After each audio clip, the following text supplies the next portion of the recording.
موضوع الدرس في إثبات التوحيد والرد على المشركين ومعتقداتهم الباطلة سورة الزخرف تفسير ابن كثير. الحمد لله رب العالمين والصلاة والسلام على أشرف الأنبياء وسيد المرسلين سيدنا محمد وعلى آله وأصحابه أجمعين. اللهم صل على سيدنا محمد وعلى آل سيدنا محمد كما صليت على إبراهيم وعلى آل إبراهيم في العالمين إنك حميد مجيد. أعوذ بالله من الشيطان الرجيم. بسم الله الرحمن الرحيم. أم آتيناهم كتابا من قبله فهم به مستمسكون بل قالوا إنا وجدنا آباءنا على أمة وإنا على آثارهم مهتدون وكذلك ما أرسلنا من قبلك في قرية من نذير إلا قال مترفوها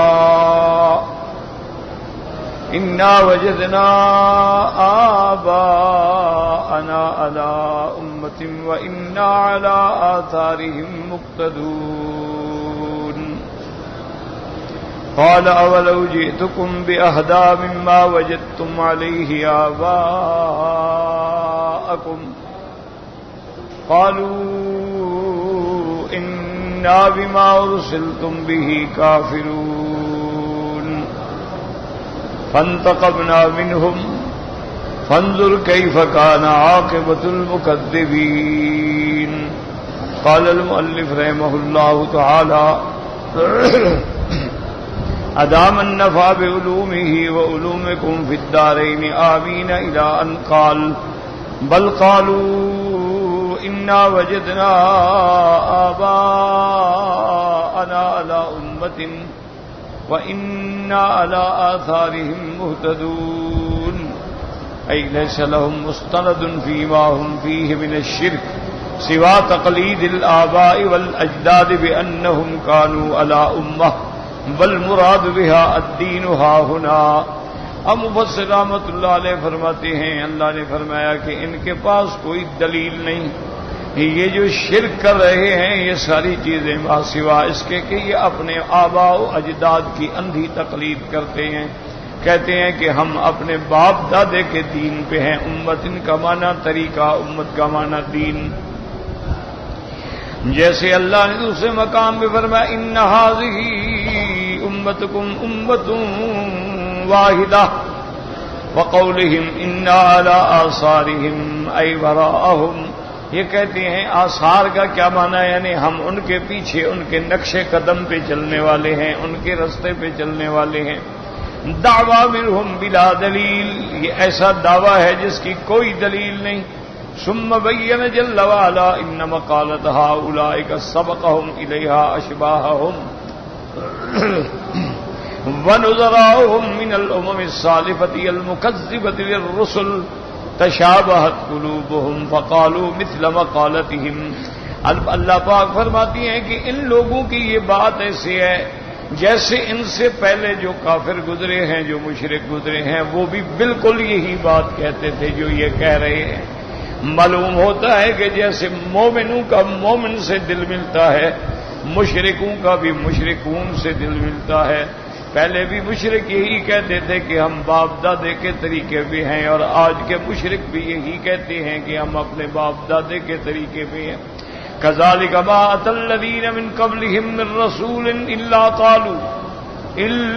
قالوا ساحر أو مجنون أتواصوا به بل هم قوم طاغون. اللہ نے فرمایا کہ آپ سے پہلے جب ہم نے پیغمبر بھیجے ہیں، كذلك ما أتى الذين من قبلهم من رسول، آپ سے پہلے جب ان کے پاس پیغمبر آئے تو ان کافروں نے بھی یہی کہا پیغمبروں کو کہ یا جادوگر ہیں یا نعوذ باللہ دیوانے ہیں. اللہ نے فرمایا تواصوا بہ، کیا یہ ایک دوسرے کو وصیت کر گئے کہ ہم نے بھی یہی کہا تو تم بھی یہی کہتے رہنا. آگے فرمایا نہیں، بات یہ ہے کہ بل ہم قوم طاغون، یہ سرکش قوم ہے. ورنہ ایک اندھا آدمی بھی جانتا ہے کہ مجنون مانا دیوانہ، تو جو دیوانہ ہو وہ جادوگر کیسے ہو سکتا ہے، اور جو جادوگر ہو وہ دیوانہ کیسے ہو سکتا ہے؟ تو متناقض باتیں ہیں، بس ان کے جو دماغ میں آتی ہے کہتے رہتے ہیں۔ وَهَكَذَا قَالَهَا هُنَا وَكَذَلِكَ مَا أَرْسَلْنَا مِن قَبْلِكَ فِي قَرْيَةٍ مِّن نَّذِيرٍ إِلَّا قَالَ مُتْرَفُوهَا إِنَّا وَجَدْنَا آبَاءَنَا عَلَىٰ أُمَّةٍ وَإِنَّا عَلَىٰ آثَارِهِم مُّقْتَدُونَ۔ یہاں بھی اللہ نے فرمایا کہ میرے محبوب كَذَلِكَ مَا أَرْسَلْنَا مِن قَبْلِكَ، آپ سے پہلے ہم نے جو رسول بھیجے ہیں، یاد رکھیں لفظ قریہ کا اطلاق بستی پر بھی ہوتا ہے اور شہر پر بھی ہوتا ہے۔ قریہ بستی کو بھی کہتے ہیں اور قریہ شہر کو بھی کہتے ہیں، کہ جتنے ہم نے پیغمبر بھیجے، ڈرانے والے بھیجے، الا قال مترفوها، مگر ان کے بڑے لوگوں نے، سرمایہ داروں نے، ان کے جاگیرداروں نے، سرداروں نے ایک ہی بات کی کہ انا وجدنا آباءنا علی امۃ، ہم نے اپنے باپ دادے کو ایک دین پہ پایا ہے اور ہم ان کے نقش قدم پہ چلنے والے ہیں، ان کی اقتدا کرنے والے ہیں۔ اس کے بعد اللہ نے فرمایا میرے محبوب آپ ان کو تھوڑا نرمی سے فرمائیں۔ ثم قال عز وجل قل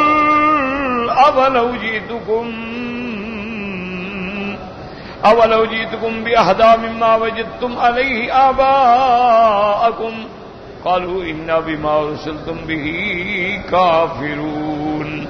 اللہ پاک نے فرمایا میرے مدنی آپ ان مشرکوں ان سے کہو کہ ظالموں، اگر میں تمہارے پاس ایک ایسا دین لاؤں جو دلائل کے ساتھ، براہین کے ساتھ مزین ہو اور جس کو تم بھی مانو گے یہ صحیح بات ہے، پھر مان لو گے، کہیں گے نہیں آپ جو لائیں گے ہم اس کا تو انکار کریں گے۔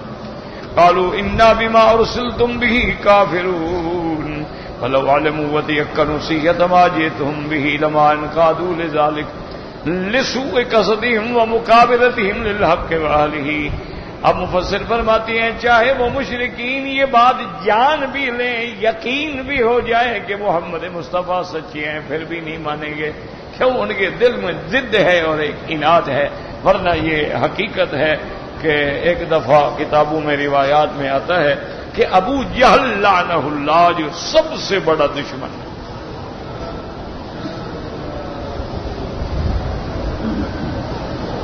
وہ اللہ کے کعبے میں طواف کر رہا تھا اور ایک باہر کے قبائل میں سے کوئی سردار آیا ہوا تھا، اس کا دوست تھا، تو کٹھے طواف کر رہے تھے۔ طواف تو ابو جال بھی کرتا تھا، ابی لہب بھی کرتا تھا، حج بھی پڑھتے، عمرے بھی کرتے، تو اس سے کچھ نہیں ہوتا۔ اصل ہے عقیدہ، عقیدہ نہ ہو تو سب ریت ہے، پھر ریت پہ محل نہیں بنتے۔ تو ابو جہل سے اس سردار نے پوچھا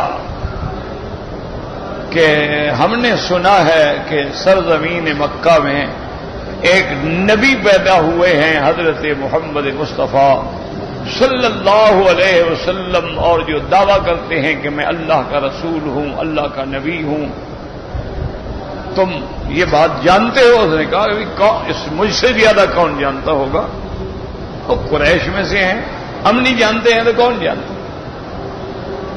تو اس نے کہا کہ دیکھو ابو جہل تو میرے دوست ہو، مجھے صحیح بات بتاؤ کہ وہ حضرت محمد مصطفیٰ اپنے اس دعوی نبوت و رسالت میں سچے ہیں، وہ سچ کہتے ہیں یا نعوذ باللہ غلط ہے؟ ابو جہل نے دائیں بائیں دیکھا کہ میری بات کوئی سن تو نہیں رہا، تو جب یقین ہو گیا کہنے لگا کہ بات یہ ہے اگر سچی بات پوچھو نا تو ان محمد صادق، محمد مصطفیٰ سچا ہے۔ دیکھو ابو جہل ہے لیکن مانتا ہے۔ تو اس نے کہا کہ وہ بھی سردار تھا، آخر دماغ تھا، اس نے کہا تمہیں کیسے پتا ہے کہ وہ سچا ہے؟ اس نے کہا بھائی تم بھی عجیب آدمی ہو، ولد فینا وعاش فینا، ہمارے مکے میں پیدا ہوئے، 40 سال گزارے، ما کذب علی انسان، اس بندے نے کبھی کسی بندے پہ بھی جھوٹ نہیں بولا، وہ خدا پہ کیسے جھوٹ بولے گا؟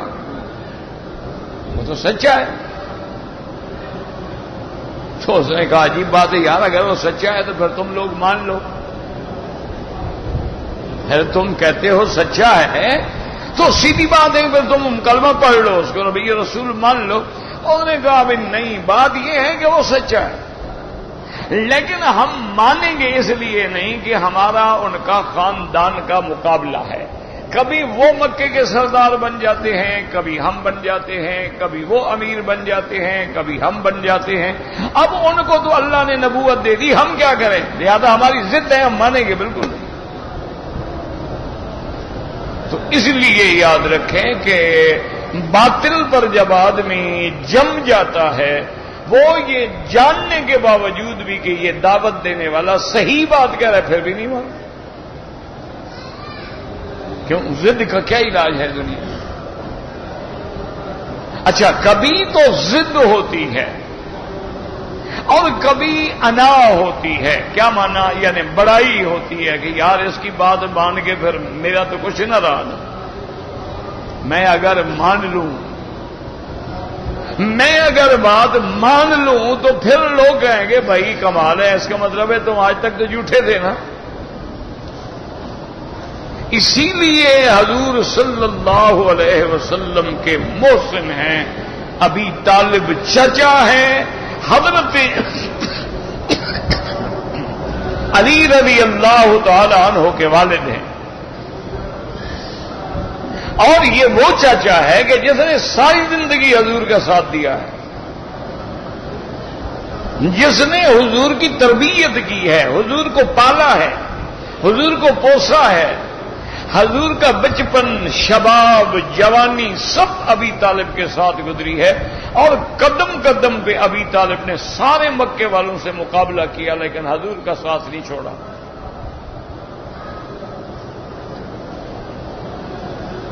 یاد رکھو، اس سے مسئلے سمجھا کرو۔ اللہ کعبے میں لے آیا ہے تو کچھ اپنے دماغوں کو کھولے، بات سمجھیں کہ اب دیکھیں اتنی محبت ہے کہ حضور کے بغیر وہ کھانا نہیں کھاتے تھے، جب تک حضور کو سامنے نہ بٹھائے ابی طالب کو چین نہیں آتا تھا، اور ابی طالب کوشش کرتے تھے کہ رات کو بھی حضور میرے بستر پہ سوئیں، میرے ساتھ سوئیں، اور کبھی کبھی آپ لیٹ جاتے تو ابی طالب زور لگاتے کہ یا محمد آپ مہربانی کرو، گرمی ہے، قمیص اتار دو۔ حضور اتارتے نہیں تھے۔ ابی طالب فرماتے ہیں کہ جب بھی حضور میرے بستر پہ لیٹے ہیں، اور کبھی کبھی میں نے جبرن حضور کا قمیص مبارک اتارا ہے، تو میں جب رات ہوتی، صبح ہوتی، تو میرا بستر جو ہے وہ خوشبو سے مہک رہا ہوتا تھا۔ وہ کیوں نہ ہو جس کے پسینے میں خوشبو ہو؟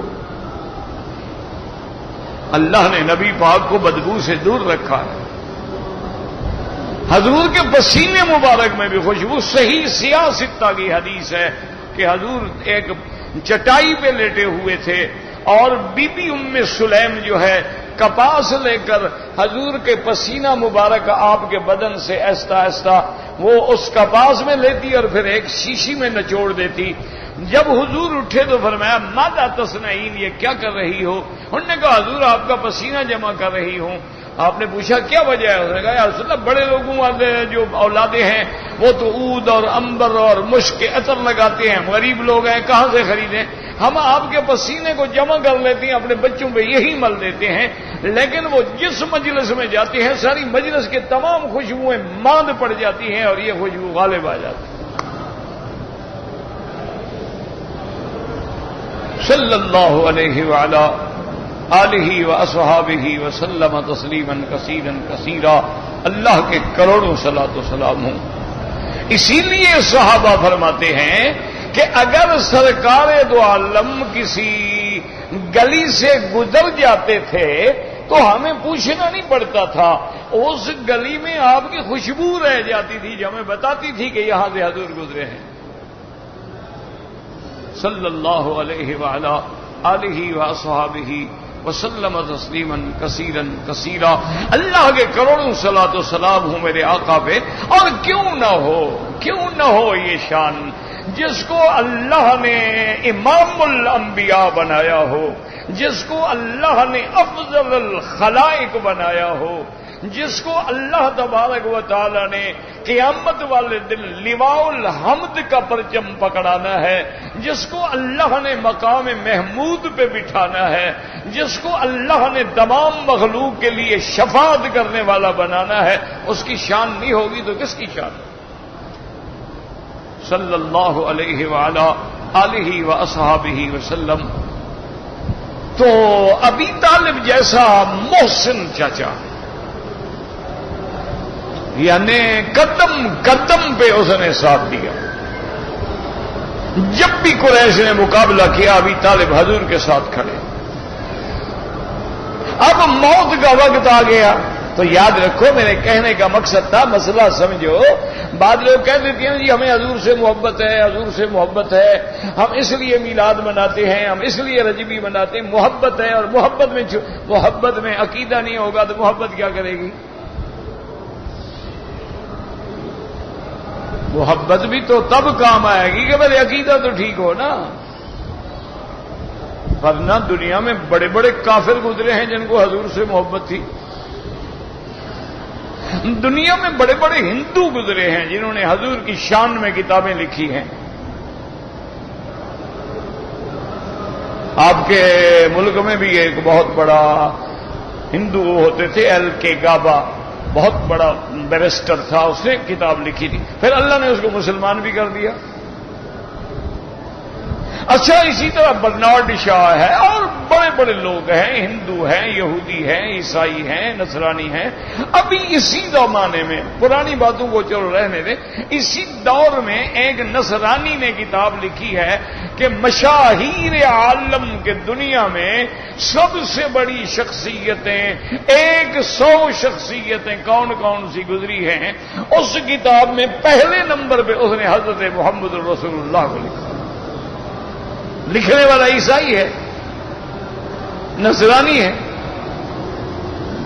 اس سے لوگوں نے پوچھا کہ بھئی تمہیں کیا ہو گیا، تم تو حضرت عیسیٰ کے ماننے والے ہو، لیکن تم نے کہا کہ سب سے افضل محمد مصطفیٰ ہے۔ انہوں نے کہا بھی دیکھو بات یہ ہے کہ آدمی کتاب لکھے تو میرے انصاف سے لکھے۔ انصاف یہ ہے کہ عیسیٰ علیہ السلام کی بڑی شان ہے، لیکن وہ بنی اسرائیل کا نبی تھا، اس لیے تم عیسیٰ علیہ السلام کی کتابوں میں دیکھ لو خطاب یا بنی اسرائیل یا بنی اسرائیل یا بنی اسرائیل اذ قال عیسی ابن مریم للحواریین من انصاری الی اللہ۔ وہ تو صرف بنو اسرائیل کو خطاب کرتا رہا، یہ شان صرف محمد مصطفیٰ کی ہے جو کائنات کے ہر بندے کو خطاب کرتا ہے۔ یا ایھا الناس، وہ یہ نہیں کہتے کہ یہ بنی اسرائیل، وہ کہتا ہے اے لوگو۔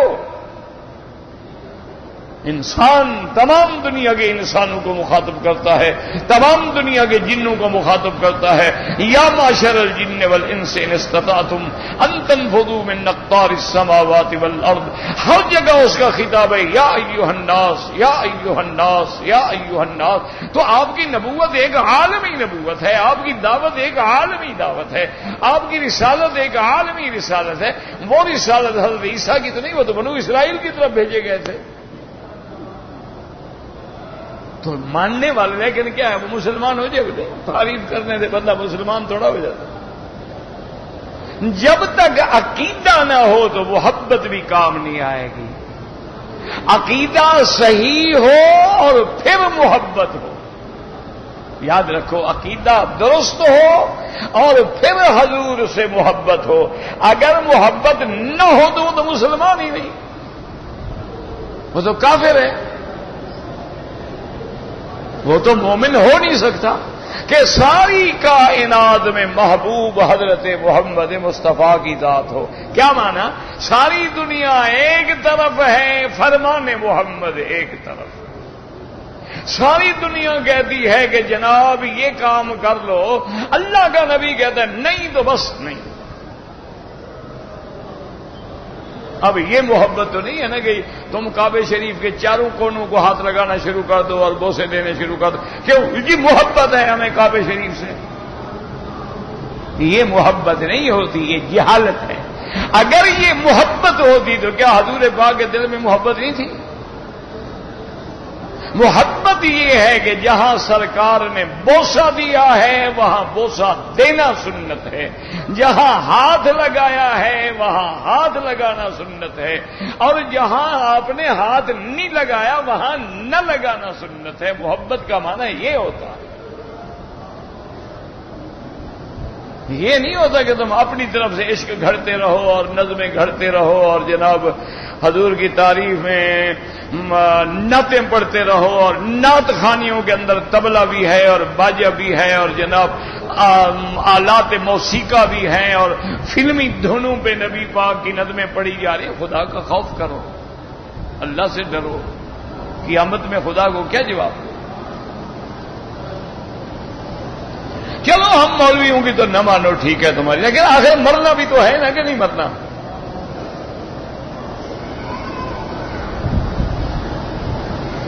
اللہ کے دربار میں بھی تو جانا ہے نا۔ 1000 دفعہ نعت پڑھو، یاد رکھو نعت 1000 دفعہ پڑھو، کروڑ دفعہ پڑھو، لیکن نعت میں شرک کا لفظ نہ ہو اور نعت کے ساتھ کوئی گانا بجانا نہ ہو۔ جیسے حضرت حسان ابن ثابت پڑھتے تھے، عبداللہ ابن رواحہ پڑھتے تھے، آپ کی شان میں بی بی عائشہ نے قصیدے لکھے ہیں، آپ کی شان میں سیدہ فاطمہ الزہرا نے فرمایا ہے، آپ کی شان میں بڑے بڑے صحابہ نے اشعار کہے ہیں، وہ تو پڑھنا سنت ہے۔ لیکن یہ کیا ہے کہ بھئی لوگوں کو ایک رنگ میں رنگنے کے لیے ردھم ہے اور آوازیں ہیں اور اس کے بیک میں میوزک ہے اور 8-8 10-10 آدمی بیٹھے ہوئے ہیں اور جناب طبلے باجے بج رہے ہیں، یہ کون سی محبت ہے؟ یہ اگر دین ہے نا، نعوذ باللہ ثم نعوذ باللہ، تو یہ پھر پتہ قیامت میں لگے گا جب پوچھیں گے کہ جناب آپ کا طبلہ آپ نے کہاں سے؟ حضرت ابو بکر سے سیکھا تھا، عمر عثمان علی سے سیکھا تھا۔ ہو جی محبت ہے، محبت کا کیا معنی ہے بھائی؟ محبت کا معنی یہ ہے کہ آدمی اللہ کے دین کے خلاف چلے۔ اب دیکھو کہ یعنی ابی طالب ہے، لما حضرہ الموت، جب ابی طالب کی بیماری کا وقت آیا تو حضور آئے۔ یہ آخری بیماری ہے جس میں ابی طالب فوت ہو گئے۔ وہاں سارے سردار مکے کے بیٹھے تھے، ابو جہل بڑا بدبخت تھا، کہنے لگا ساتھیوں کو بھی ذرا پھیل پھیل کے بیٹھ جاؤ، محمد مصطفیٰ آ رہے ہیں، ان کے لیے جگہ نہ چھوڑو۔ کہنے لگا کھل کے بیٹھ جاؤ نا، تاکہ کوئی جگہ نہ چھوڑو، اگر وہ ابی طالب کے کبھی قریب بیٹھ گیا نا تو ابی طالب اس کی بات مان لے گا۔ وہ پھیل کے بیٹھ گئے، لیکن ابی طالب نے دیکھ لیا، اشارہ کیا کہ میرے سرانے کے قریب آگے بیٹھ جائیں۔ حضور بیٹھ گئے اور فرمایا قل یا ام کل کلمۃ احاج بہا عند اللہ، اور کہا میرے چچے ایک دفعہ کلمہ پڑھ لو، لا الہ الا اللہ محمد الرسول اللہ، تاکہ میں اللہ کی دربار میں تمہاری بخشش کے لیے بات کہہ سکوں، حجت کر سکوں۔ اگر آپ نے کلمہ نہ پڑھا تو پھر تو میں کچھ نہیں کہہ سکوں گا۔ کتابوں میں آتا ہے کہ ابی طالب نے بڑی ترحم سے دیکھا اور کہا ابن عمے، اے میرے بھتیجے، میرا دل کرتا ہے کہ میں تیری آنکھوں کو ٹھنڈا کر دوں، لیکن یہ سردار کہیں گے کہ ابی طالب آخری وقت میں ڈر کے مسلمان ہوا تھا، اس لیے انی اخترت النار علی الار، میں جہنم کی آگ تو قبول کرتا ہوں لیکن برادری کا تانا قبول نہیں کرتا۔ انا علی دین عبد المطلب، میں اپنے باپ دادے کے دین پہ ہوں۔ فقام رسول اللہ صلی اللہ علیہ وسلم حزینا، حضور غمگین ہو کے اٹھے، بڑا غم ہے، آپ کا جگر مبارک ہے، آپ برداشت کر رہے ہیں کہ میرا چاچا ساری زندگی میرا ساتھ دینے والا، لیکن کلمہ نہ پڑا تو انجام تو جہنم ہوگا، میں اس کو بھی مسلمان نہ کر سکا۔ حضور غم میں جا رہے ہیں، بجائے تسلی کے اللہ کی طرف سے بھی انکوائری نازل ہو گئی۔ اللہ نے فرمایا جبریل جا کے کہہ دو، انک لا تہدی من احببت ولکن اللہ اللہ یہدی من یشاء. اللہ نے فرمایا میرے مدنی آپ کے ہاتھ میں ہدایت نہیں ہے کہ آپ لوگوں کو ہدایت پہ پہنچا سکیں. ہدایت میرے ہاتھ میں ہے. میں جس کو چاہوں ہدایت دوں, میں چاہوں تو ہدایت نہ دوں. آپ کیوں غم کریں, میری مرضی ہے. توفیق ہدایت اللہ کے ہاتھ میں ہے. ہدایت بنانا, رستہ دکھانا, یہ تو ہر نبی دکھاتا ہے, ہر عالم دکھاتا ہے, قرآن بھی دکھاتا ہے, لیکن منزل مقصود پہ پہنچانے والی ہدایت اللہ کے سوا کسی کے پاس نہیں. اس لیے جب مومن جنت میں جائیں گے تو وہاں بھی یہی کہیں گے الحمدللہ الذی ہدانا لہذا وما کنا لنہتدی لولا ان ہدانا اللہ. اللہ تیرا شکر ہے کہ تو نے ہمیں جنت میں پہنچا دیا. اگر آپ ہمیں ہدایت نہ کرتے تو ہم تو کبھی جنت میں نہیں آ سکتے تھے. اب دیکھیں, محبت بھی ہے, وفا بھی ہے, محسن بھی ہے, لیکن قلبانی پڑا کہتا ہے میں اپنے باپ دادے کے دین کو نہیں چھوڑوں گا. کیا ہے, آنا ہے کہ یہ لوگ مجھے تانا دیں گے, ڈر گئے. تو اس لیے کبھی کبھی بندے جو ہیں نا جی, ضد میں اور کبھی انا میں بات نہیں چھوڑتے, ورنہ اندر سے وہ جانتے ہیں کہ مسئلہ یہ ہے. ان کو بھی پتا ہوتا ہے قرآن ہے, حدیث ہے. آخر کوئی آدمی اندھا تو نہیں ہوتا نا. مولوی کتنا بڑا ہو, کیسا ہو, کسی پارٹی کا ہو, کسی جماعت کا ہو, جب قرآن پڑھے گا تو قرآن تو پھر جھنجھوڑتا ہے, جگاتا ہے نا. لیکن ضد ہے کہ بھئی ہمارے بڑے مولوی یہ کہہ گئے تو ہم چھوٹے مولوی تو نہیں پھرتے نا. پھر اسی راستے پہ جا رہے ہیں اور ٹھیک ہے چلے جا رہے ہیں جہاں جائیں. اس لیے اللہ نے فرمایا کہ ان کے پاس بھی کوئی دلیل نہیں, صرف ایک دلیل ہوتی تھی, انا وجدنا آباءنا علی امۃ. ہم نے اپنے باپ دادے کو ایک طریقے پہ پایا ہے, ایک رستے پہ پایا ہے, اور ہم انہی کے رستے پہ چل رہے ہیں. اللہ کے بندو, اگر تمہیں اچھی ہدایت مل جائے, اگر نہیں آپ جو بھی لائیں گے نا ہم وہ تو نہیں مانیں گے نا. انا بما ارسلتم بہ کافرون. اور یہی بات کافر جہنم میں جب ڈالے جائیں گے قیامت والے دن, اللہ تبارک و تعالی فرماتے ہیں کلما القی فیہا فوج سألہم خزنتها الم یاتکم نذیر. اللہ تبارک و تعالیٰ فرماتی ہیں کہ جب ان کی فوجیں جماعتوں کو جہنم میں ڈالا جائے گا تو جہنم کے در ہوگا, فرشتے پوچھیں گے, بدبختو الم یاتکم نذیر, تمہارے پاس ڈرانے والے نہیں آئے؟ قالوا بلا قد جاءنا نذیر, کہیں گے آئے تھے. فکذبنا وقلنا ما نزل اللہ من شیء. ہم نے ان کو جھوٹا کہا, تکذیب کی, ہم نے کہا کوئی اللہ نے کتاب نہیں اتاری ہے. ان انتم الا فی ضلال کبیر. ہم تو الٹا ان کو کہتے تھے کہ تم بھٹکے ہوئے ہو, تم راستے سے ہٹے ہوئے ہو, باپ دادے کے دین کو چھوڑا ہوا ہے. اب ہمیں حسرت ہوتی ہے, کہیں گے قالوا لو كنا نسمع او نعقل. کاش ہم کسی کی بات سن لیتے یا خود سمجھ لیتے. ما كنا في اصحاب السعير, آج ہم جہنم میں نہ ہوتے. اللہ فرماتے فاعترفوا بذنبهم, آج بدبخت اقرار کر رہے ہیں اپنے گناہوں کا. سحقا لاصحاب السعير, لعنتو ان جہنمیوں پہ. اب اقرار کرنے کا کیا فائدہ ہے, یہ وقت اقرار کا نہیں, وہ تو دنیا تھی وہ گزر گئی, اب تو جزا کا دن ہے. تو اس لیے ہمیشہ یاد رکھیں کہ کبھی آدمی ضد میں آ کے نہیں مانتا, اور کبھی آدمی اپنی انا کا شکار ہو جاتا ہے کہ یار میرے منہ سے بات تو غلط نکل گئی لیکن میں بڑا آدمی ہوں, کیسے مان لوں. اس لیے اڑے رہتے ہیں. لیکن جو صحیح معنی میں حق والا ہوتا ہے, جب حق مل گیا ضد ختم, جھگڑا ختم ہو گیا, ابھی حق بات آ گئی خلاص, اب کیا جھگڑا ہو سکتا ہے. اس لیے اللہ پاک نے قرآن پاک کے اندر فرما دیا, کہیں گے قالوا انا بما ارسلتم بہ کافرون ای ولو علموا وتیقنوا صحت ما جئتهم به لما انقادوا لذلك لسوء قصدهم ومکابرتهم للحق واہلہ. جان بھی لیں, یقین بھی کر لیں, لیکن میرے مدنی آپ کی اتباع نہیں کریں گے. کیوں؟ ان کا برا ارادہ ہے اور تکبر ہے ان کے اندر. اب اللہ فرماتی ہے کہ جب انہوں نے نہ مانا, ہمارے پیغمبروں کو جھٹلایا, تو انجام کیا ہوا؟ فانتقمنا منهم فانظر كيف كان عاقبة المكذبين.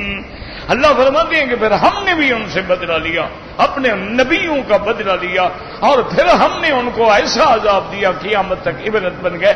لیکن ایک بات یاد رکھو، اصل فیصلہ یہ ہے کہ یہ دار دنیا ہے، دار العمل ہے، یہاں ہم عمل کریں گے، اور جزا جو ہے وہ آخرت میں ملے گی، جنت ہو یا جہنم وہ آخرت میں. ہاں کبھی کبھی اللہ تبارک و تعالی دنیا میں بھی سزا دے دیتے ہیں، اور اسی طرح کبھی اللہ تعالی اپنے بندوں کو دنیا میں انعام بھی دے دیتے ہیں، ایک نمونہ دکھانے کے لیے کہ میں ہر بات پہ قدرت رکھتا ہوں. میں اگر دشمنوں کو پکڑنا چاہوں پکڑ لوں، میں اگر اپنے دوستوں کو نوازنا چاہوں نواز دوں، لیکن اصل سزا جزا آخرت میں ہوگی. میں اس لیے بتا رہا ہوں کہ لوگوں کے دماغ میں آتا ہے نا کہ دیکھو آج ہر جگہ مسلمان ذبح ہو رہا ہے، کافروں پہ عذاب کیوں نہیں آتا؟ یہ اللہ کا ایک نظام ہے کہ اصل سزا جزا کا مقام قیامت ہے، دنیا ہے ہی نہیں. اگر اللہ چاہیں کبھی نمونہ دکھا دیں ان کی مرضی ہے، نہ دکھلائیں ان کی مرضی ہے. تو اس لیے آدمی کو اس وہم میں کبھی نہیں پڑنا چاہیے اور جی ہم مسلمان پٹ رہے ہیں، مسلمان ذبح ہو رہے ہیں، مسلمان مر رہے ہیں، کافر ترقی کر رہے ہیں. اس کا نظام ہے، یہ وہ جانتا ہے کہ کہاں میں نے باغ میں پھولوں کو بڑھانا ہے اور کہاں کانٹوں کو بڑھانا ہے، اور کہاں میں نے سبزہ اگانا ہے اور کہاں میں نے نہیں اگانا ہے، کہاں میں نے برسات برسانی ہے اور کہاں نہیں برسانی ہے. یہ اس کا نظام ہے. اصل سزا جزا آخرت میں ہے جو کبھی نہیں بدلے گی. کافر کے لیے جہنم اور مومن کے لیے جنت. اب یہ سمجھ لیں کہ اگر وہ پکا مومن ہے پہلی دفعہ جنت چلا گیا، اگر گناہ گار ہیں اب اللہ کی مرضی ہے، اللہ چاہے گناہ معاف کر دے، اور اللہ چاہے تو گناہوں کی قدر سزا دے کے پھر جہنم سے نکال دے. لیکن کلمے پڑھنے والا ہر حال میں جنت جائے گا. شرط یہ ہے کہ اس کی موت ایمان پہ آئے. اگر شرک پہ مر گیا تو پھر جنت حرام ہے. ایک موٹی بات یاد رکھیں. اور شرک کا معنی یہ نہیں ہوتا کہ جو بتوں کی پوجا کرے، بتوں کے آگے سجدہ کرو تو وہی گناہ ہے، قبر پہ سجدہ کرو تو وہی گناہ ہے. ہر غیر اللہ کے سجدہ کرنا وہی شرک ہے. اگر یا لات یا عزا پکارو وہی شرک ہے، یا عبد القادر یا معین الدین اجمیری پکارو وہی شرک ہے. ومن اضل ممن يدعو من دون اللہ، اللہ فرماتے اس سے بڑا بدبخت گمراہ کون ہے جو مجھے چھوڑ کے غیروں کو پکارتا. اس لیے ہمیشہ مسئلہ سمجھ لیں کہ جس آدمی کی موت جنت کلمے پہ آ گئی، ایمان پہ، اللہ کی رحمت سے جنت ہے. وَمَن مَاتَ يُشْرِكُ بِاللَّهِ شَيْئًا، اور مر گیا اللہ کے ساتھ شریک بناتا تھا، اللہ فرماتے حرمہ اللہ علیہ الجنہ، میں نے مشرکوں پہ جنت کو حرام کر دیا، وہ جنت میں داخل ہی نہیں ہو سکتا.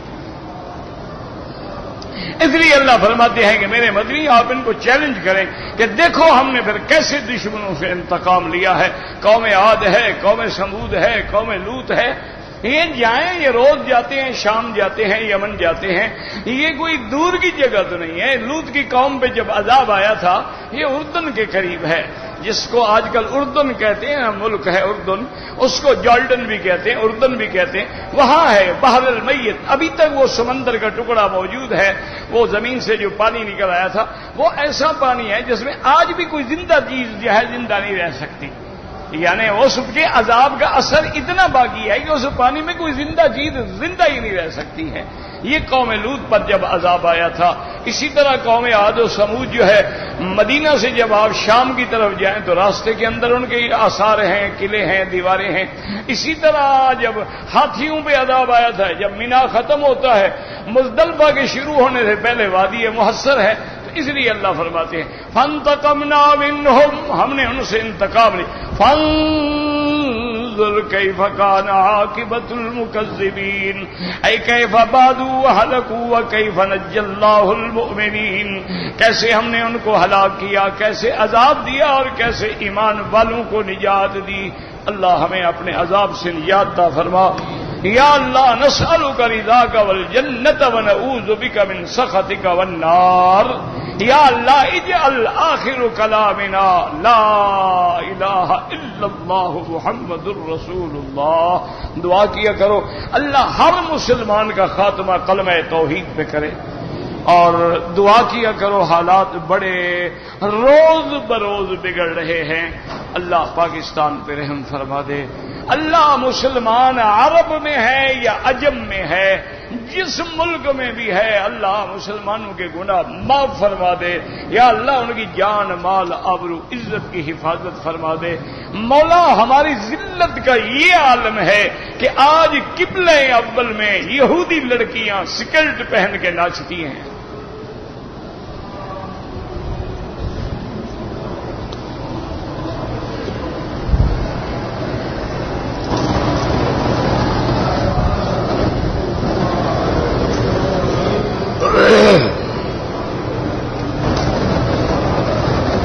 نماز کے درمیان میں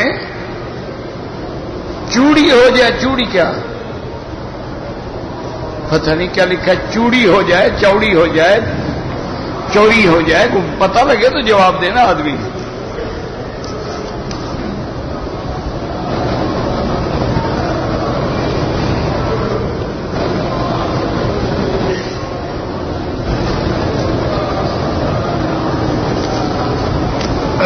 کہتا ہے کہ جی آپ کے شاگرد اتنے عرصے سے آپ سے پڑھتے ہیں، آپ کبھی ناراض ہو کے ان کو جھڑک دیتے ہیں، ان کے بھی آپ پر حقوق ہیں، میرے ان پہ یعنی کوئی حقوق نہیں، ان کے تو میرے اوپر حقوق کا آپ کو پتہ لگ گیا، لیکن استاد کا بھی کوئی حق ہوتا ہے۔ امام شافعی فرماتے ہیں من علمنی حرفا فانا له عبد، جس نے مجھے ایک حرف پڑھایا ہے میں اس کا غلام ہوں، وہ چاہے تو مجھے بیچ دے جا کر، ایک حرف پڑھانے والا، تو اس کا بھی تو کوئی حق ہوتا ہے نا۔ تو آدمی کو دکھ تو ہوتا ہے نا کہ اتنی زندگی آدمی گزارنے کے بعد بالکل اپنی عادات کو نہ بدلے تو پھر دکھ تو ہوتا ہے، فطری بات ہے، کیسے دکھ نہیں ہوگا۔ اب دیکھیں نا آپ، ایک یہ تو شکر ہے نا کہ درس ہیں، ثواب ہے، حرم ہے، چلے گئے انشاءاللہ، لیکن اگر مدرسہ ہو اور ہر سال ماشاءاللہ آدمی 10 سال فیل ہوتا رہے تو استاد کا کیا باقی رہا؟ وہ تو پھر استاد کی شکایت ہوگی نا۔ یہی تو ہم کہتے ہیں نا شیعہ کو عقل کے اندھو، چلو مولویوں کی بات نہ مانو، حضور پاک کے مدرسے میں لاکھوں صحابہ آئے، اگر 4 ہی مسلمان رہ گئے تو پھر شکایت تو استاد کی ہے نا۔ تو توہین تو تم حضور پاک کی کر رہے ہو کہ آپ کی خدمت میں لاکھوں پڑھنے آئے اور آپ کے پاس صرف 4 مسلمان رہ گئے، باقی سارے بھاگ گئے، اچھا پڑھایا آپ نے، یہ تو حضور کی توہین ہے۔ اسی لیے حضور نے فرمایا نا کہ ان کی محبت اصل میری محبت ہے، ان کے ساتھ جو بغض ہے وہ اصل میں میرے ساتھ بغض ہے۔ انہیں جو گالی دیتا ہے دراصل محمد مصطفیٰ کو گالی دیتا۔ تو اس لیے میرا بھائی یہ نہیں ہوتا، کبھی کبھی لازمی ہوتا ہے استاد کے لیے بھی کہ پیار بھی کرے لیکن تھوڑا ان کو کھینچے بھی، ورنہ تو پھر کام نہیں چلے گا نا، گاڑی تو چل نہیں سکتی۔ اسی لیے حضور نے فرمایا سب سے قریبی تعلق بیوی کا ہوتا ہے۔ حضور نے فرمایا گھر میں ڈنڈا لٹکا ضرور دو، مارو تو نہیں لیکن اس کو نظر آئے کہ کھڑا ہے ماشاءاللہ سیدھا کرنے والا۔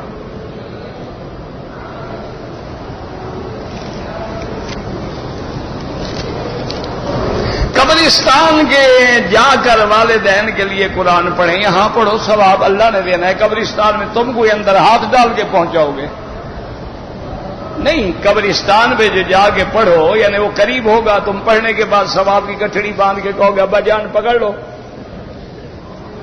یا اللہ پہنچائے گا۔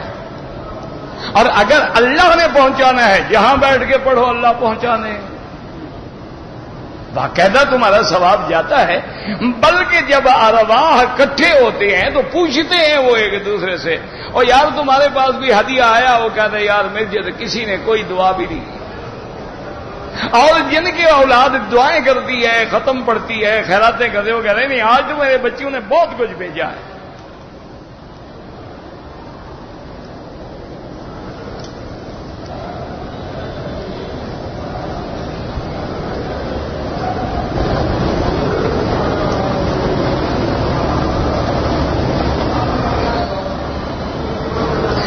جی کہ ہمارے ہاں ایک نیا مولوی ہے ماشاءاللہ، وہ کہتے ہیں کہ جو حنفیوں کے پیچھے نماز پڑھتے ہیں ان کی نماز ہی نہیں ہوتی. ماشاءاللہ ماشاءاللہ، یہ بھئی کوئی نیا عالم پیدا ہوا ہے. اس شریف آدمی کو پوچھو کہ حضور کے زمانہ خیر القرون کے بعد تاریخ اٹھا کے دیکھ لو، 1200 سال تک پورے عالم اسلام میں صرف حنفی تھے. ان سب کی نمازیں ختم. آج پوری دنیا کی 2/3 سے زیادہ حنفی ہیں، ان کی نمازیں ختم. خدا کا خوف کرو، اللہ سے ڈرو.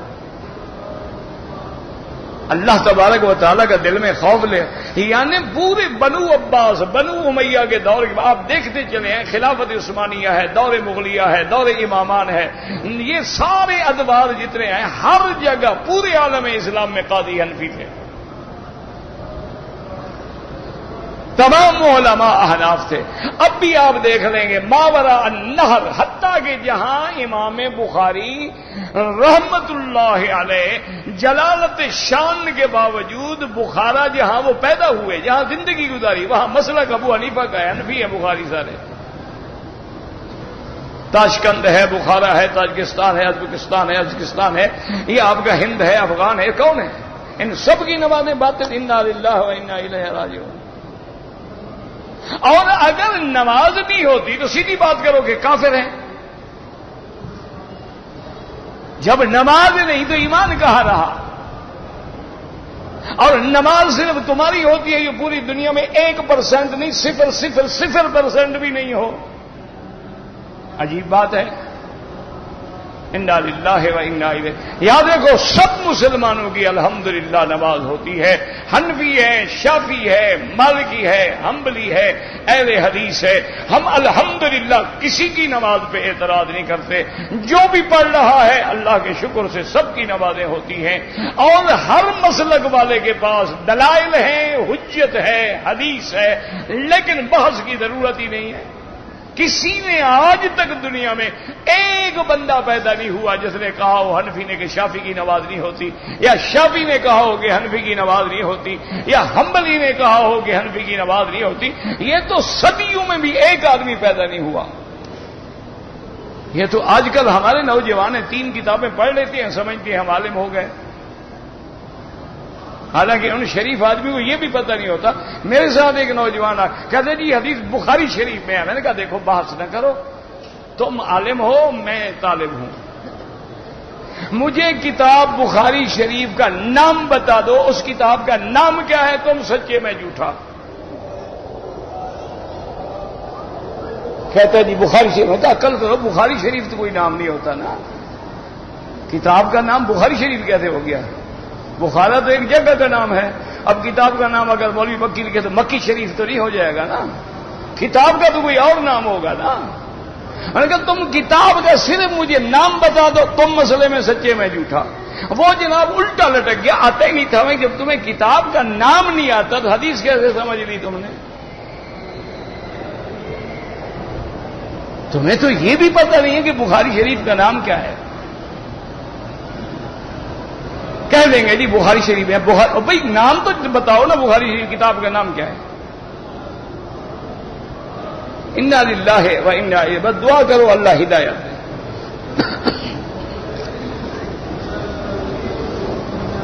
تبرک برکت ہے. ایک معنی تو ایک ہی ہے نا، کسی چیز کی برکت لینی ہے، تبرک حاصل کرنا. جیسے صحابہ حضور پاک جب وضو فرماتے تھے، جو پانی بچتا تھا کہ سار لے کے اپنے چہروں پہ مل لیتے تھے، تو یہ تبرک تھا نا.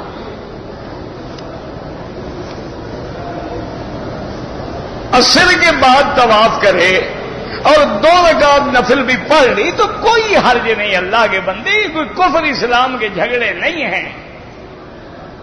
امام ابو حنیفہ رحمت اللہ علیہ فرماتے ہیں کہ اولا یہ ہے کہ وہ مغرب کے بعد پڑھے، کیونکہ ایک حدیث میں اللہ کے نبی نے منع فرمایا ہے کہ فجر کے بعد کوئی نماز نہیں جب تک سورج نہ نکلے، اور عصر کے بعد کوئی نماز نہیں جب تک سورج ڈوب نہ جائے، لہذا اس حدیث کی مخالفت نہ ہو۔ باقی ائمہ فرماتے ہیں کہ حرم میں گنجائش ہے، یعنی پڑھ لے تو جائز ہے، یہ نہیں کہتے کہ ضرور پڑھو، یہ تو ضد ہے بلا وجہ۔ وہ کہتے ہیں بھی گنجائش ہے، ایک آدمی جا رہا ہے، بڑی گاڑی تیار کھڑی ہے، ساتھی تیار کھڑے ہوئے ہیں، اب وہ بیٹھا نہ رہے، پڑھ لو، کوئی حرج نہیں، کوئی کفر اسلام نہیں ہو گیا۔ اور اگر آپ نے مغرب کی نماز پڑھنی ہے تو بعد میں پڑھو تاکہ کوئی حدیث آپ کی مخالف نہ ہو۔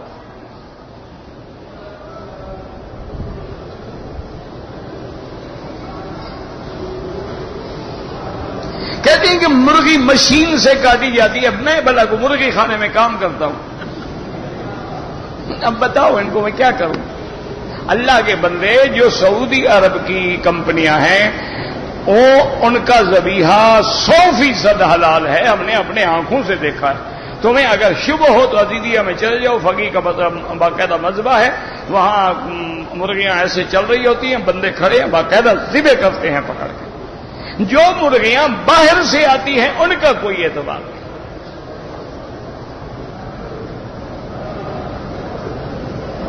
اگر ہم مرحومین کے لیے عمرہ کریں بالکل کرو، اللہ ثواب دیں گے۔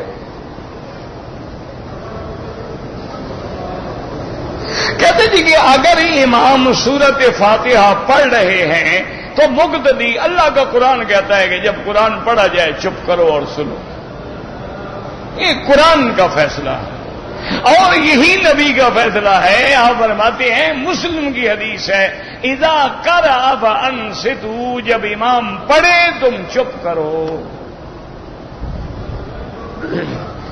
یعنی ایک حدیث آتی ہے حضرت ابی ہریرہ کی، فرماتے ہیں کہ ایک دن حضور صلی اللہ علیہ وسلم نے سلام پھیرا تو آپ نے فرمایا کس نے میرے ساتھ پڑھا ہے ابھی؟ مالی ینازع نہیں، پتہ نہیں کیوں پرانے باغ میں میرے ساتھ منازعت ہو رہی، کس نے پڑھا ہے؟ تو ایک رجل، ایک بندے نے کہا کہ حضور میں نے پڑھا، مانا سارے نہیں پڑھتے تھے، صرف ایک بندہ نکلا پوری جماعت میں، اس کو بھی حضور نے منع کر دیا۔ تو اس لیے کوئی یہ جھگڑا نہیں، وہ پڑھتا ہے اللہ قبول فرمائے، ہم تو کہتے ہیں سب کی نماز ٹھیک ہے۔ وہ بھی ایک حدیث مبارک ہے، اس سے استدلال کرتے ہیں، لیکن دلائل جو ہے نا اگر دیکھیں تو زور جو ہے دلائل میں وہ نہ پڑھنے والوں کے پاس۔ باقی جو پڑھ رہے ہیں اللہ ان کی قبول فرمائے، ہم نے تو کبھی نہیں کہا کہ اس کی نماز نہیں ہوتی۔ کسی بھی مسجد میں نمازی کے آگے نہ گزرو، مسجد الحرام میں بھی نہ گزرو، مجبوراً گزرنا پڑے تو سجدے کی جگہ سے دور ہو کے گزرو۔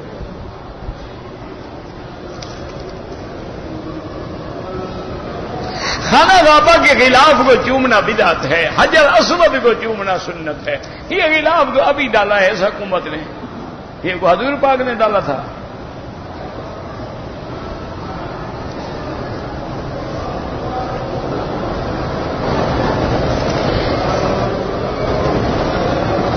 درس میں صحابہ کا ہمیشہ ذکر ہوتا ہے، الحمدللہ، اللہ نصیب کرے۔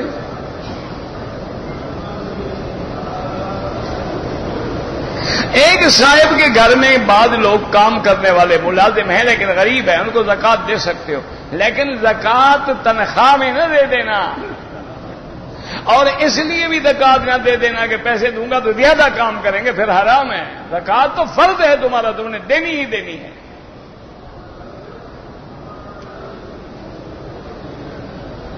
ایک امام ظہر اور عصر کی نماز پڑھ رہا ہے، ایک وقت میں عصر کی نماز کی نیت، ایک وقت، ہاں دونوں نمازیں ان کے نزدیک جمع ہو سکتی ہیں کہ جمع بین الظہر والعصر، امام ابو حنیفہ کے نزدیک بھی جمع ہو سکتی ہیں، لیکن وہ فرماتے ہیں ظہر آخر میں پڑھے اور عصر اول میں پڑھے۔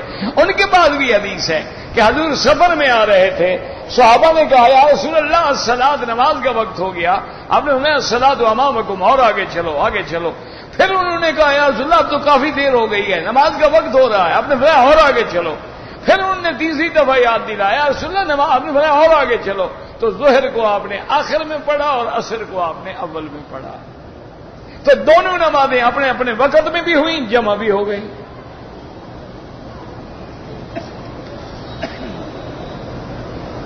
آیت تطہیر جو ہے وہ ازواج رسول اللہ کے لیے ہے۔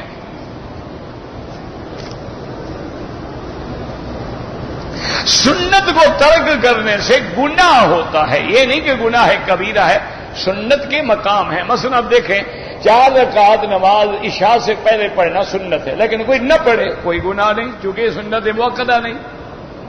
اور فجر سے پہلے 2 رکعت پڑھنا سنت موقدہ ہے، نہ پڑھے تو گناہ ہے۔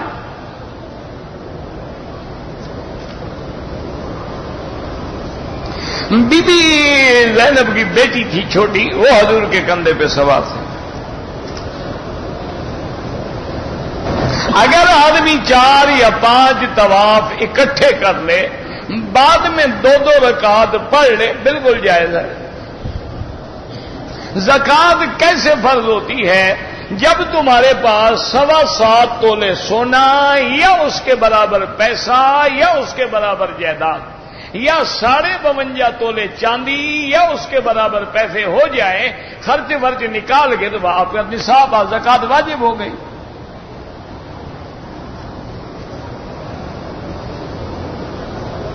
کہتے ہیں کہ حضور کے زمانے میں چاند 2 ٹکڑے ہوا تھا، بالکل ہوا تھا، اور یہ معجزہ ہے حضور کا۔ کہتے ہیں وہ نشان آج تک بھی ہے، میں ابھی چاند پہ نہیں گیا تو میں دیکھ کے آپ کو بتاؤں گا۔ ٹکڑے ہوا تھا، نشان ہے یا نہیں ہے انشاءاللہ جب چاند پہ جائیں گے۔ آج کل تو پلاٹوں کی بکنگ ہو رہی ہے، باقاعدہ وہ بیچ رہے ہیں پلاٹ، آپ نے لینا ہے بکنگ کروا لیں ابھی سے۔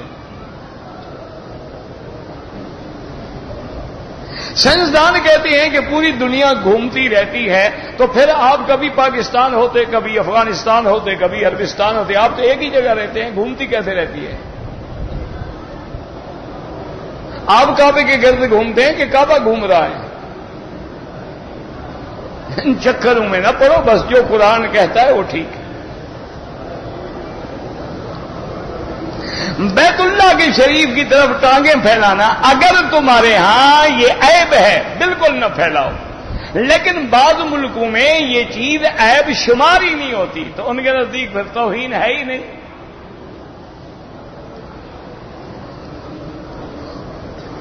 کہتے جی کہ زمزم اور کھجور جو ہے وہ کافروں کو دے سکتے ہیں، تو ابو جہل زمزم نہیں پیتا تھا، کیوں نہیں دے سکتے ہو؟ مدینے میں جو کافر رہتے تھے وہ مدینے کی کھجور نہیں کھاتے تھے، یہ کیا بات ہے؟ بالکل دو، تم تو اس نیت سے دو کہ اللہ ان کی برکت سے اس کو مسلمان کر دے۔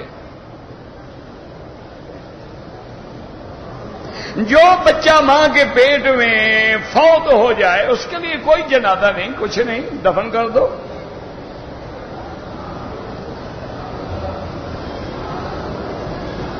کہتے جی کہ آپ بریلویوں کے لیے بھی دعا کریں، ہم تو سب کے لیے دعا کرتے ہیں اللہ کے بندے کہ اللہ سب کو ہدایت دے۔ وہ ہمارے کوئی دشمن ہیں، ہمارا ان سے کوئی زمین کا جھگڑا ہے، کوئی جائیداد ہے، کوئی میری مسجد چھینی ہے انہوں نے۔ ہم تو رات دن دعا کرتے ہیں کہ یا اللہ وہ بھی بیچارے محبت میں ہیں، لیکن محبت کا معنی یہ ہے کہ مدینے کی سڑک پہ چلو۔ اگر آپ نے راستہ جدے کا لے لیا تو پھر آپ بیو کار پہ ہوائی جہاز پہ بھی انہیں مدینہ نہیں آئے گا۔ مدینہ تب ملے گا جب مدینے والے کی سنت کی پٹڑی پہ چلو گے۔ وہ ہیں تو بیچارے محبت میں، لیکن پٹڑی غلط ہے، اللہ ہدایت دے۔ کوئی ہمارے دشمن ہے اللہ کے بندے بلاؤ۔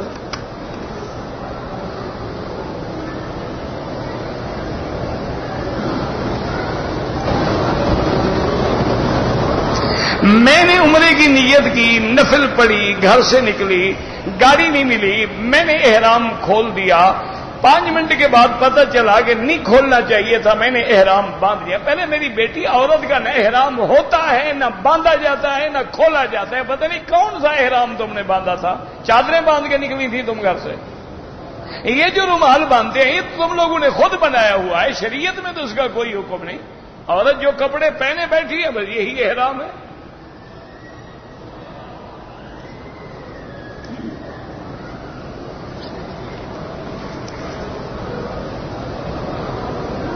وہ کہتا میری والدہ فوت ہوگی، عمرہ بالکل کریں جناب، بالکل کریں. کنتم خیر امت اخرجت للناس، ہر مرد اور عورت کو دین کی دعوت دینی چاہیے، بالکل دینی چاہیے. عورتوں کو دے، مرد مردوں کو دے. جیسے حضور کی بیویاں جو تھیں وہ عورتوں کو نہیں پڑھاتی تھی.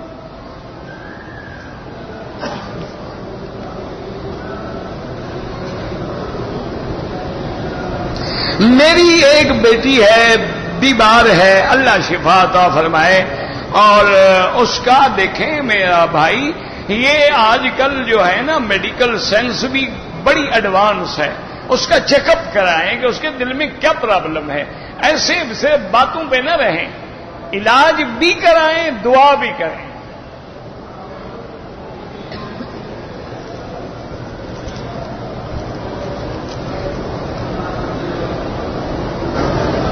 میں نے احرام کی حالت میں چند بال صابن سے دھو لیے، کچھ بھی نہیں ہوتا.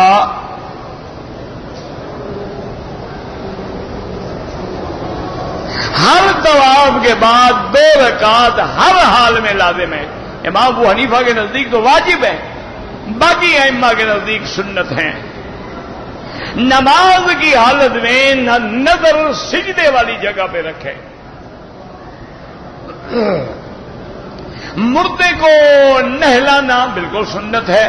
مردے کے قریب قرآن پڑھنا، مردے کے قریب نہیں، مرنے سے پہلے جب سکرات لگی ہوئی ہو اس وقت حکم ہے کہ اقرؤوا علی موتاکم، اپنے موتا کے لیے سورۃ یاسین پڑھو تاکہ روح نکلنے میں آسانی ہو جائے.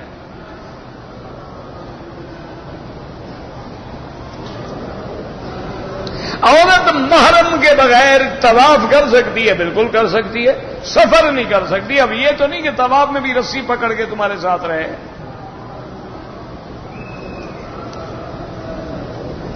بہرحال نمازی کے آگے نہ گزرا کریں. کہتے جی کہ جبل احد محبت رکھتا ہے اور جبل عیر بغض رکھتا ہے. یہ بغض والی بات تو ہم نے آج تک نہیں پڑھی. محبت والی بات حدیث میں ہے کہ حضور پاک جب باہر سے آتے تھے تو اپنی اونٹنی مبارک کو پاؤں سے تیز کرتے تھے اور کہتے تھے ہل ہل کسوا، چل میری اونٹنی. ھذا جبل یحبنا ونحبہ، یہ وہ پہاڑ ہے جو ہم سے محبت کرتا ہے اور ہم اس سے محبت کرتے ہیں. اور اسی طرح صحیح بخاری شریف کے اندر الجامع الصحیح کے اندر موجود ہے کہ حضور فرماتے ہیں انی لاعرف حجرا بمکہ یسلم علی قبل ان بعثت. آپ فرماتے تھے مکے کی گلی میں ایک پتھر ہے جس کو میں آج بھی جانتا ہوں، ابھی مجھے نبوت بھی نہیں ملی تھی، جب میں گزرتا تھا مجھ پہ سلام پڑھتا تھا. اسی لیے اس گلی کا نام بھی زقاق الحجر ہے، پتھر والی گلی. آج تک اس کے یہ جب آپ مروا سے نکلتے ہیں نا آگے جو آتا ہے یہی ہے وہ زقاق الحجر. اب تو حرم بن گیا نا سارا ماشاءاللہ. تو پہلے سیدہ خدیجہ کا گھر بھی اسی طرف سے تھا اور وہ گلی بھی اسی طرف سے تھی، سوق اکال کا راستہ بھی اسی طرف سے تھا، جنت المعلی کے لیے بھی راستہ اسی طرف سے تھا. اور اس کے بعد ہی پھر یہ دار ارقم اور دار ام ہانی اور یہ سب. اب تو اللہ کا حرم بڑھ گیا الحمدللہ. اب اللہ کرے گا اور بڑھے گا، کیونکہ جتنا کافر زور لگا رہا ہے اسلام اور بڑھ رہا ہے. کبھی آپ نے دیکھا تھا اس زمانے میں اتنا آدمی آئے طواف پہ عمرے پہ؟ وہ جتنا میڈیا ان کا بکواس کرتا ہے اتنا مسلمانوں کا دین ابھرتا ہے، شوق ابھرتا ہے، وہ زیادہ محبت سے آ رہے ہیں. اللهم زد فزد ربنا تقبل منا انك انت السميع العليم. اللهم انا نسألك رضاك والجنة ونعوذ بك من سخطك والنار.